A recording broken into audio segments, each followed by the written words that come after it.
नमस्कार आपण मानंको मो चैनल रे स्वागत। आपण एसबू देखि जानी सथिबा आज मु कौन प्रस्तुत करने को जाऊँगी। हाँ आज्ञा मु आज काढ़ा प्रस्तुत करी जहाँकि आम शरीर पर बहुत उपकारी। खासकर यही समय सकाळे नहेले संध्यारे आमको काढ़ा प्रस्तुत करी पीबार अच्छी जहाँ आम शरीर रोग प्रतिरोधक शक्ति बढ़ाई थाए। चलतु देखा यही काढ़ा प्रस्तुति मु कौन कौन सब व्यवहार करिछि। एठी मु लवंग, हलदी, गोलमरिच, धनिया, जुआणी,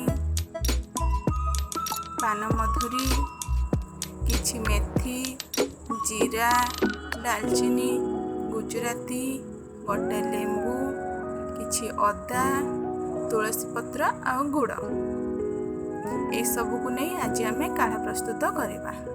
काढ़ा आम शरीर पर बहुत उपकारी होता है। चलतु ए प्रस्तुत प्रणाली जानिबा। काढ़ा प्रस्तुत ପାଇଁ गोटे ग्लास पानी नहीं आम प्रथम एसबू मसला को कुटी नवा। गुड़ आ लेंबू छाड़ी आम सब मसला कुटी नवा। एपटे मुझे पैन गरम करने को छाड़ी देछि। पैन गरम होला परे मु ग्लास रे गोटे ग्लास पानी व्यवहार करिछि। एपटे आम पानी फुटवा को छाड़ी दबा। सेपटे आम सब मसला गुड़ी को भल के कुटी नवा। कुटिवा द्वारा यह पानी रे भल भाव मिसी जाए और काढ़ा भल भाव प्रस्तुत होता है।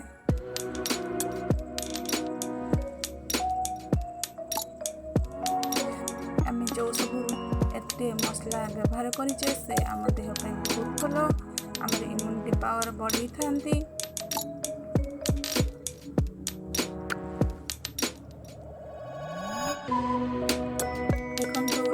सब मसला को भल भाव कुटी नहीं।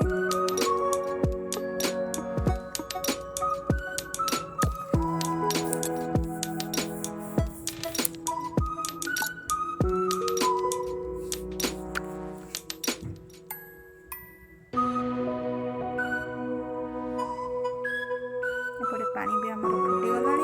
एवं मसला कुटी से देदबा मिसईदबा आ किसी समय फुटापी छाड़ीदबा।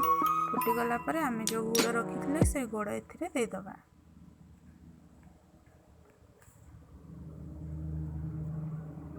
बास्ना भी बहुत भल आसुछि। मोर प्रस्तुत हो गला काढ़ा। देखिले तो काढ़ा केते कम समय भितर प्रस्तुत हो गला।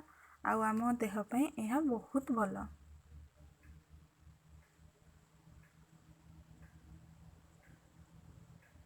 एबे जो परिस्थिति उपजिला यही परिस्थिति आमको सुस्थ रहिबार अछि। निज सुरक्षा निजे करिबार अछि। सेथिपई आमको काढ़ा प्रस्तुत करी घरे रही यही काढ़ा पीबा को पड़िबो। काढ़ा छाणी सारा पर सेथिरे आमे लेंबू देदबा।